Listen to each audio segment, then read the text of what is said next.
എല്ലാവർക്കും നമസ്കാരം. ഇന്നത്തെ റെസിപ്പി ഏറ്റവും സിമ്പിളായിട്ടുള്ള ഒരു പൊട്ടറ്റോ ഫ്രൈ ആണ്. ഉരുളക്കിഴങ്ങ് കൊണ്ട് ഉണ്ടാക്കാൻ പറ്റുന്ന നല്ലൊരു ടേസ്റ്റി ഈസി റെസിപ്പിയാണ്. കുറഞ്ഞ ഇൻഗ്രീഡിയൻസ് മാത്രം മതി. 2 ഉരുളക്കിഴങ്ങാണ് എടുത്തിട്ടുള്ളത്. ചെറിയ കഷ്ണങ്ങളാക്കി കനം കുറച്ച് അരിഞ്ഞെടുക്കാം. ഇനി ഒരു പാൻ ചൂടാക്കാം. അതിലേക്കൊരു 2 ടീസ്പൂൺ വെളിച്ചെണ്ണ ഒഴിച്ചു കൊടുക്കാം. വെളിച്ചെണ്ണ നന്നായി ചൂടായതിനു ശേഷം 1 ടീസ്പൂൺ കടുക് ചേർത്ത് കൊടുക്കാം. കടുക് നന്നായി ഒന്ന് പൊട്ടി വരുന്ന സമയത്ത് ഒരു സവാള ചെറുതായി മുറിച്ചത് ചേർത്ത് കൊടുക്കാം.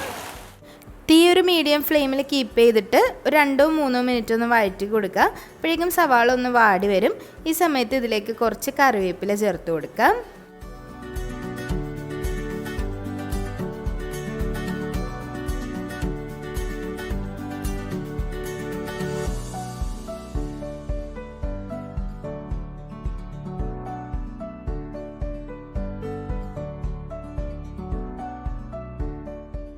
സവാള നന്നായി ഒന്ന് പച്ചമണം മാറിയാൽ മതി. ഒരുപാട് വാടി ഗോൾഡൻ കളറൊന്നും ആവണ്ട. നന്നായി ഒന്ന് വഴണ്ട് വരുന്ന സമയത്ത് ഇതിലേക്ക് 1/2 ടീസ്പൂൺ മഞ്ഞൾപ്പൊടി ചേർത്ത് കൊടുക്കാം. ഒരു 1/2 ടീസ്പൂൺ ഉപ്പ് ചേർത്ത് കൊടുക്കാം. 1 ടീസ്പൂൺ മുളക് പൊടി ചേർത്ത് കൊടുക്കാം. 1/2 ടീസ്പൂൺ ഗരം മസാല ചേർത്ത് കൊടുക്കാം.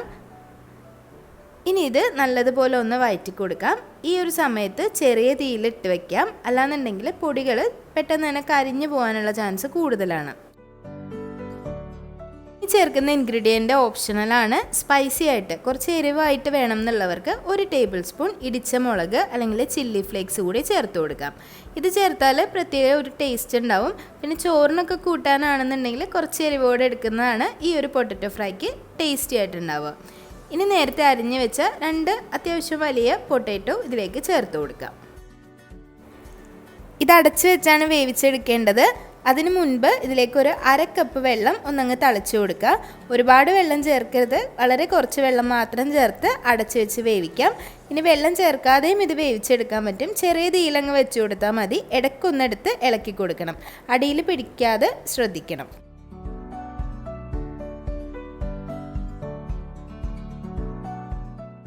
ചെറിയ തീയിൽ ഒരു 6-7 മിനിറ്റ് വെച്ചതിന് ശേഷം ഒന്ന് തുറന്ന് നോക്കാം. പൊട്ടാറ്റോ നന്നായി വെന്തിട്ടുണ്ടാവും. ഇനി ഇതിൽ കുറച്ച് വെള്ളത്തിൻ്റെ അംശം ഉണ്ടെന്നുണ്ടെങ്കിൽ ഒന്ന് തുറന്ന് വെച്ചാൽ മതി. 2 മിനിറ്റ് ഒരു ചെറിയ തീയിലങ്ങ് തുറന്ന് വെച്ചാൽ ആ വെള്ളം വറ്റി നല്ല ഡ്രൈ ആയി വന്നിട്ടുണ്ടാവും. ഉപ്പ് നോക്കിയതിന് ശേഷം ആവശ്യമാണെന്നുണ്ടെങ്കിൽ ഈ ഒരു സമയത്ത് ചേർത്ത് കൊടുക്കാം. എളുപ്പത്തിൽ തയ്യാറാക്കിയെടുക്കാൻ പറ്റുന്ന ഒരു മെഴുക്ക് വരട്ടി എന്നൊക്കെ പറയാൻ പറ്റുന്ന ഒന്നാണിത്. വളരെ ഈസിയാണ് പൊട്ടാറ്റോ ഫ്രൈ. എല്ലാവർക്കും ഇഷ്ടമാവുന്ന ഒന്നായിരിക്കും. നല്ല ടേസ്റ്റി ആയിരിക്കും. നമ്മൾ ഗരം മസാലയൊക്കെ ചേർത്തത് കൊണ്ട് തന്നെ ഒരു പ്രത്യേക ടേസ്റ്റ് ഉണ്ടാവും. വളരെ കുറഞ്ഞ ഇൻഗ്രീഡിയൻറ്റ് മാത്രമാണ് ചേർത്തിട്ടുള്ളത്. അപ്പോൾ എല്ലാവരും ട്രൈ ചെയ്ത് നോക്കുക. ട്രൈ ചെയ്ത് നോക്കിയിട്ട് അഭിപ്രായങ്ങളൊക്കെ കമൻറ്റ് ബോക്സിൽ അറിയിക്കുക. അതുപോലെ വീഡിയോസൊക്കെ ഇഷ്ടമാവുന്നുണ്ടെങ്കിൽ ലൈക്ക് ചെയ്യുക, ഷെയർ ചെയ്യുക, സബ്സ്ക്രൈബ് ചെയ്യുക. അതുപോലെ നിങ്ങളുടെ ഫ്രണ്ട്സിനും ഫാമിലിക്കും ഒക്കെ ഈ ഒരു വീഡിയോ നിങ്ങൾക്ക് ഇഷ്ടമായിട്ടുണ്ടെങ്കിൽ ഷെയർ ചെയ്ത് കൊടുക്കാൻ മറക്കരുത്. ചോറിൻ്റെ കൂടെ സൈഡായിട്ട് കഴിക്കാൻ നല്ലൊരു കോമ്പിനേഷനാണ്. അതുപോലെ ചപ്പാത്തിയുടെ കൂടെയും ഇത് സൈഡായിട്ട് കഴിക്കാവുന്നതാണ്. നല്ല ടേസ്റ്റി ഈസി റെസിപ്പിയാണ്. ട്രൈ ചെയ്ത് നോക്കുക. അഭിപ്രായങ്ങൾ കമൻസിൽ അറിയിക്കുക. പിന്നെയും നല്ല നല്ല റെസിപ്പികളായിട്ട് വരുന്നതായിരിക്കും. അതുവരേക്കും താങ്ക് യു.